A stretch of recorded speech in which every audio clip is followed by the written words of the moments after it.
মৰমৰ ছাত্ৰ ছাত্ৰীসকল মাধৱ চন্দ্ৰ ডেকা চেনেলটোলৈ তোমালোকক স্বাগতম জনাইছোঁ। আজিৰ ভিডিঅ'টোত তোমালোকলৈ লৈ আহিছোঁ পঞ্চম মানৰ ইংৰাজী বিষয়ৰ লেচন 3 বাৰ্ড টক নামৰ কবিতাটোৰ অসমীয়া ভাগ।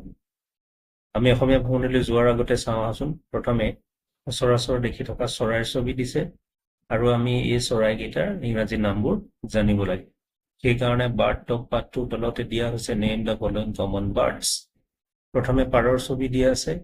পাৰক ইংৰাজীত পিজন বুলি কয়। তাৰপিছত এটা কপৌ চৰাইৰ ছবি দিছে। কপৌ চৰাইক ইংৰাজীত ডগ বুলি কয়। তাৰপিছত এটা ভাটৌ চৰাইৰ ছবি দিছে। ভাটৌ চৰাইক ইংৰাজীত পেৰট বুলি কয়।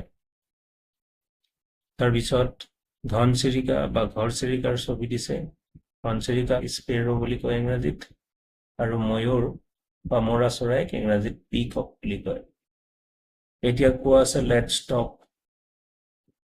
1 নম্বৰ দিয়া আছে do you think birds have families. তুমি ভাবানে চৰাইৰ পৰিয়াল আছে বুলি। 2 নম্বৰত আছে do you think birds can talk. চৰাইয়ে কথা পাতিব পাৰে বুলি তুমি ভাবানে। 3 নম্বৰত আছে হেভ ইউ চিন পিপল flying in the sky like birds. চৰাইৰ দৰে মানুহে আকাশত উৰা তুমি দেখিছানে। 4 নম্বৰত আছে do you think trees have a very special place in the lives of birds why and how। চৰাইৰ জীৱনত গছৰ এক বিশেষ স্থান আছে, এই কথা তুমি ভাবানে। যদি ভাবা কিয় আৰু কেনেকৈ। তোমালোকে এই কথাখিনি ভাবিবলৈ যত্ন কৰিবা আৰু এজনে আনজনক সুধি পাৰিলে ইংৰাজীতে কথাখিনি ক'বলৈ যত্ন কৰিবা। এতিয়া আমি মূল কবিতাটোলৈ আহোঁ।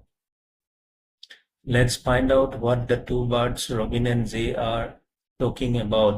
ৰবিন আৰু জেই নামৰ চৰাই দুটাই কিনো কথা পাতি আছিল তাকে জানো আহা। বাৰ্ড টক চৰাইৰ কথোপকথন। Think said the robin. Robin চৰাইটোৱে কৈছিল ভাবি চোৱাচোন। থিংক ছেইড দ্য জে চৰাইটোৱে কৈছিল ভাবি চোৱাচোন। Sitting in the garden talking one day. Sitting in the garden বাগিচাত বহি বহি টকিং ওৱান ডে এদিনাখন কথা পাতি আছিল। Think about people the way they grow. They don't have feathers at all, you know. কৈছে যে think about people মানুহৰ বিষয়ে ভাবি চোৱাচোন। The way they grow সিহঁতে কেনেকৈ যে ডাঙৰ হয়।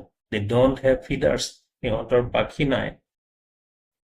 তুমি জানানে বা তুমি জানা সিহঁতৰ পাখি নাই। They don't eat beetles সিহঁতে পোক পৰুৱাও নাখায়। ইয়াত বিটলছ মানে মই পোক পৰুৱা বুলি কৈছো যদি বিটলছ মানে গুবৰুৱা জাতীয় পোকবিলাকক কোৱা হয়।